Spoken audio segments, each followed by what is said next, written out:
Well, guys, we made it to the finale, or the finale part one, because we have the series finale next week. But we're in the home stretch, which is awesome, but also very depressing because the show is ending.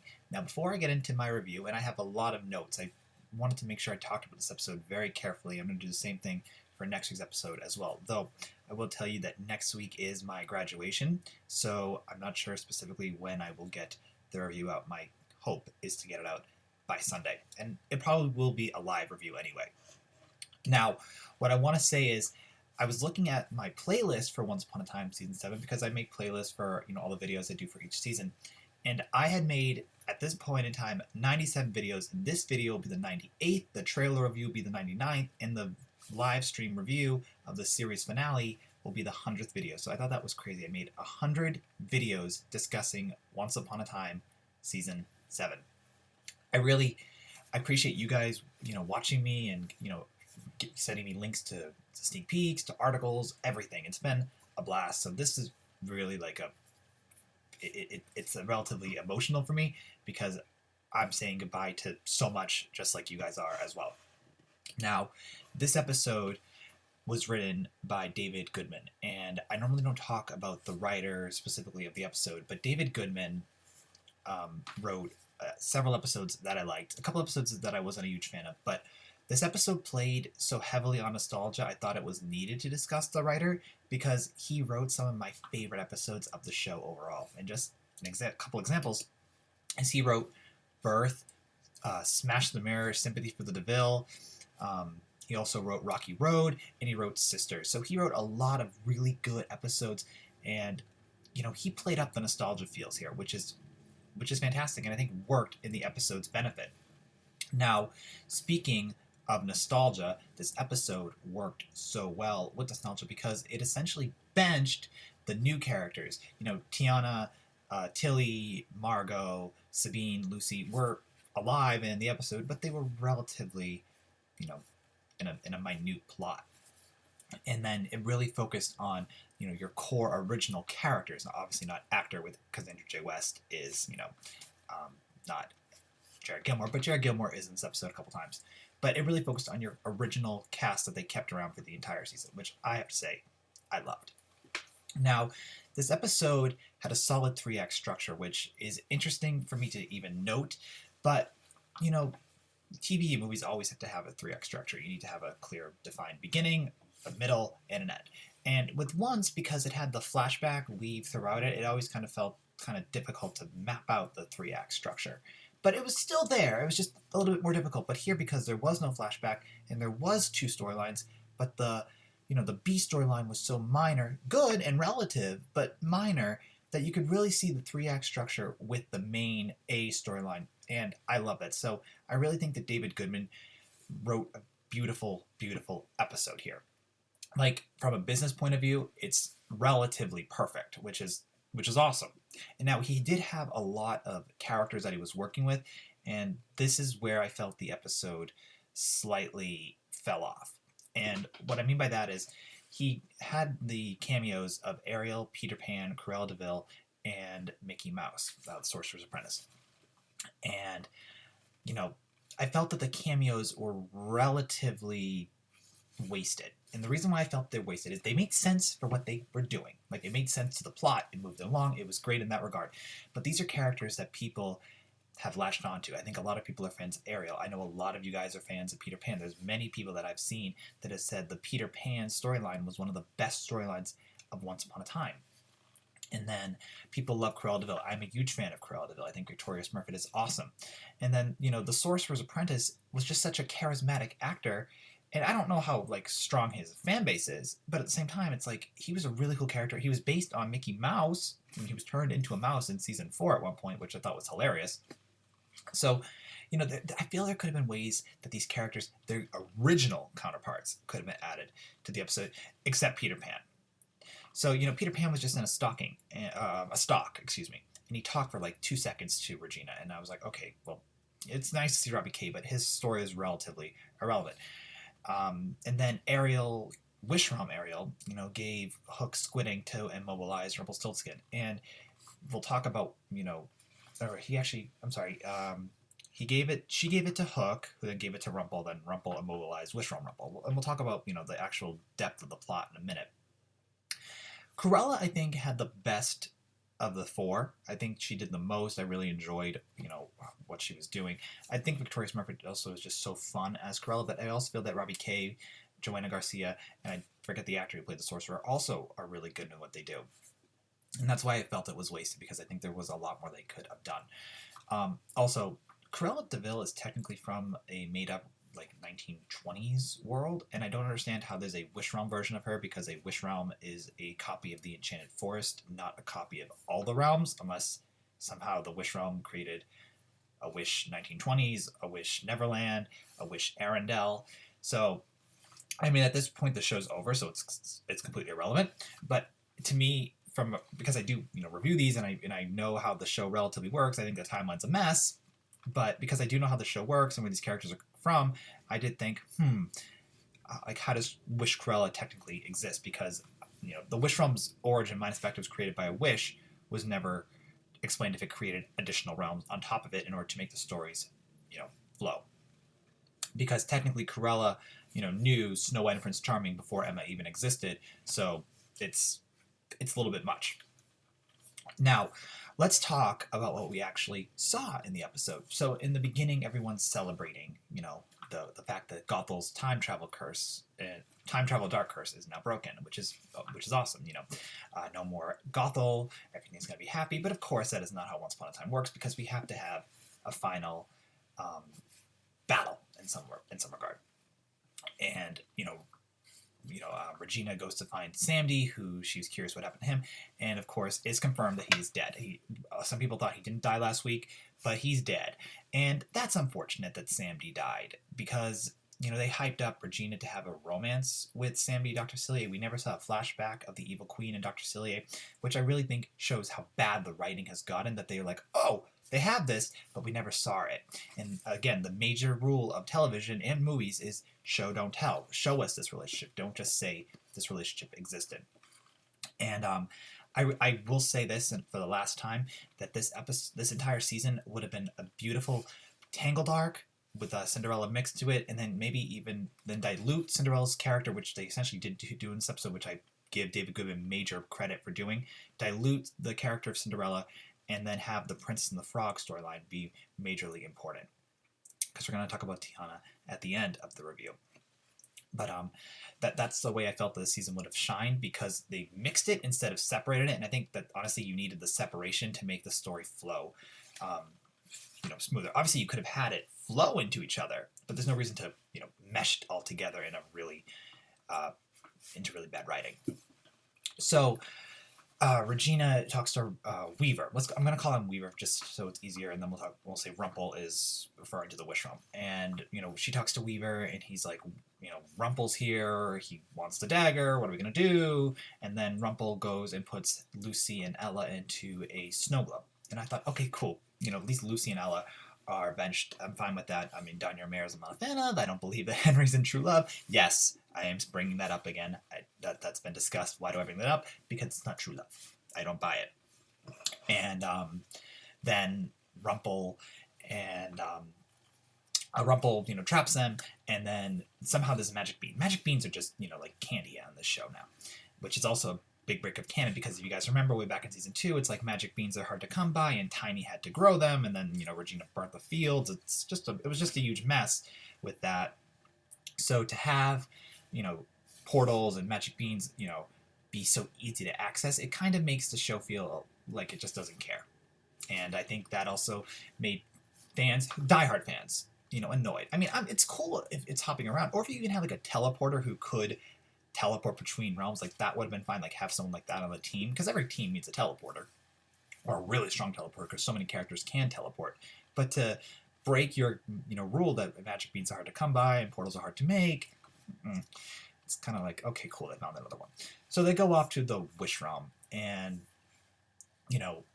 Rumple separates Weaver and from the group. Weaver's with Hook, and then Henry is with Regina, and then Henry finds his wife and daughter, and then Wish Realm Rumple starts to make the snow globe snow and says, if you don't give me the dagger by midnight, I will then, they'll die. They'll suffocate to death. It felt very much like Princess Jasmine on a longer clock. Which I actually say I kind of have to like that Cinderella was, pulled the Princess Jasmine in some regard in terms of the danger. So I like that. I think David Goodman, very heavily drew on nostalgia. He drew on Disney, and I really did like it. So again, the writing I really felt was strong for a very good chunk of this episode. Hook and Weaver are doing the same. They're trying to get back to Henry and Regina. They're trying to figure out a way to stop Rumple. Hook summons Ariel. She gives him Squig. Ariel goes away. That was it. I was like, okay, bye, Ariel. Ariel's my favorite princess. I love when the music appeared when Ariel came up, which got me excited. I thought she might have had a way to, jump between realms. Speaking of, Ariel is a jumper between worlds. She has that power. So, you could have used original Ariel to do that. So, they get the squid ink, and then, it's time to meet Wish Rumple. And, of course, Rumple is going to give him the dagger. Weaver's going to give Wish Rumple the dagger, which I thought was beautiful. I thought that Robert Carlyle played this role so well. I felt the character kind of got a little boring a little stale, but I really felt that Robert Carlyle in every one of his appearances was fantastic. And then he's going to give him the dagger, and then he does give him the dagger, and then he's paralyzed, and then Regina comes in. And then this is when the episode I really felt jumped the shark. Wish Rumple knocks out Regina, and then Wish Rumple says that, I'm not after the dagger, I'm after the dark one, because his original purpose for the episode was that if you destroy the darkness, because he's the original proprietor of the darkness, if you destroy it, it destroys me. I don't want to die. I want to keep my power and immortality. I thought, okay, that's cool. It's Rumple versus Rumple. I think it's really, really inventive and really interesting. But then it becomes, well, no, I want the author, because at the end of the episode, it's revealed that he knows who another author is, and he's going to try to make his happy ending come true. I was like, okay. I would have preferred Rumple versus Rumple, and Rumple then sacrificing the dagger, and then, like, if this was Robert Carlyle's final episode, I would have been okay with that. Like, if he had got to go back to Belle, I would have been, this would have been beautiful. But that's not the case here, sadly. So, Regina gets knocked out, and I'm like, oh, poor Regina's always knocked out. And then she was barely in the rest of the episode. She had one final role at the tippy end of the episode. And then, then we have Henry, and he is going to find the apprentice because he wants to find the wand, not the wand, the pen, because Henry realizes that the pen is needed. The sorcerer's apprentice gives him the pen, which is good. Like the sorcerer made some fan comments, which I thought was fantastic. Like, it's a really complicated story. I like that a lot.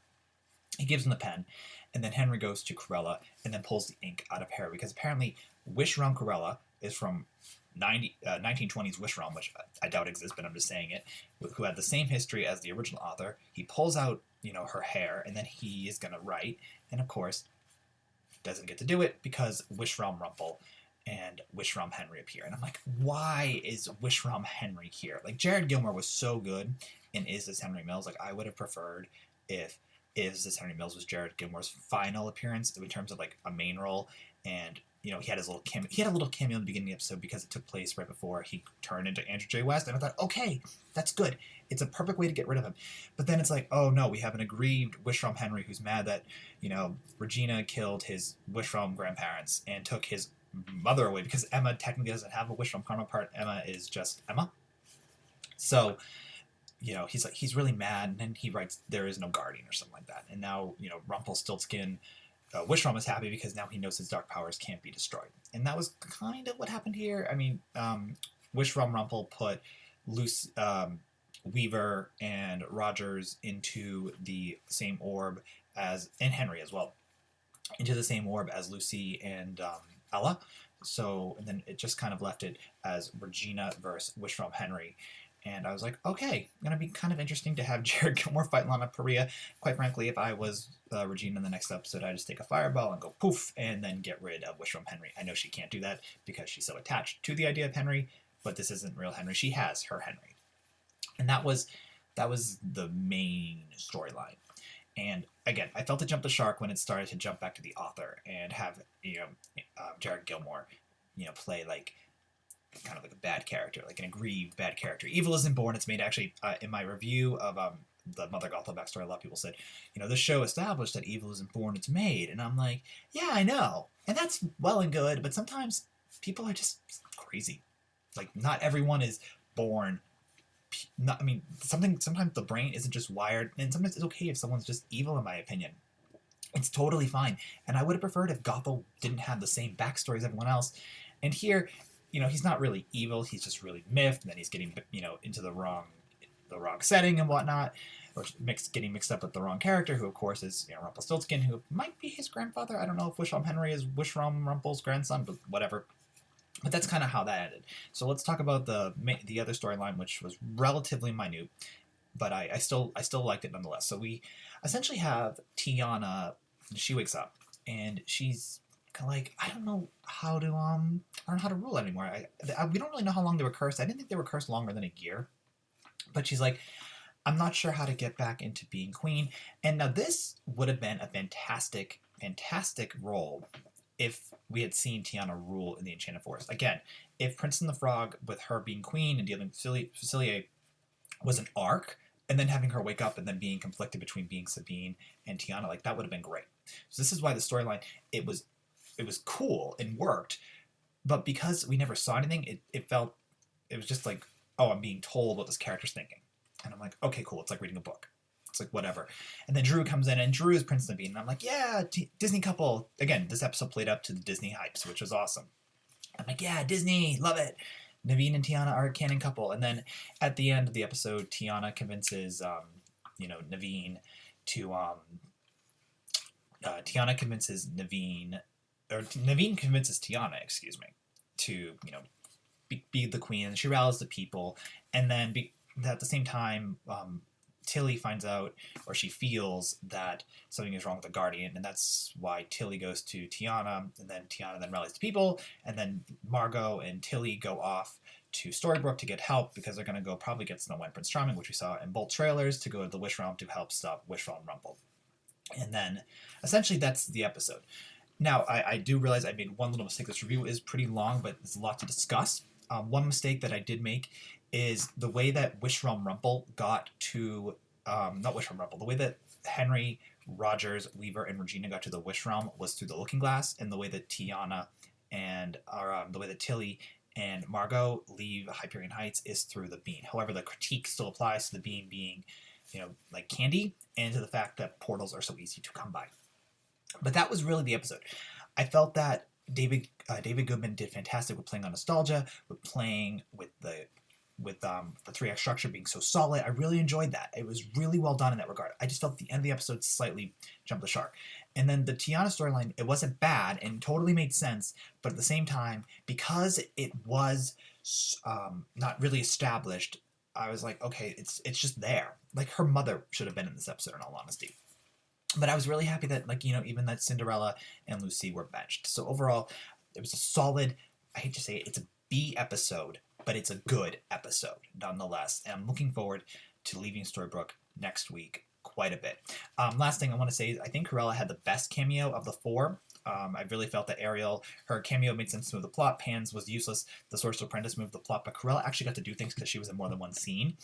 She interacted with Andrew J. West and Lana Priya. She sword fought Andrew J. West, which I thought was hilarious, like seeing Cruella DeVille, a fashionista sword fight. That's hilarious and awesome. And then Henry pulls the ink out of her hair. So I really felt that Victoria Smurfett did fantastic here. Obviously, we're not going to see Cruella again, but I enjoyed her cameo the most. So that is how I felt about this episode. This review is very long, and I felt it needed to be long in order to discuss this episode in full. So I want you guys to share your thoughts about this episode in detail in comments below. I'm looking forward to what you guys have to say. Thank you so much for watching. I'm assuming that the final review of this series will be a live stream. If not, it'll be like this, just like me discussing it to the camera, edited on the side, etc. But this is my 98th Once Upon a Time video. It's crazy. And the video for the finale will come up obviously next week. It's just next week is my graduation, so it's just a little gonna be a little hectic.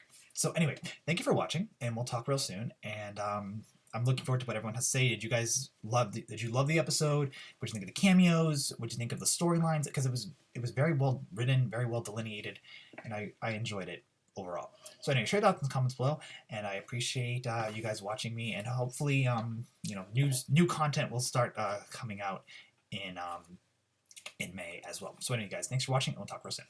Bye.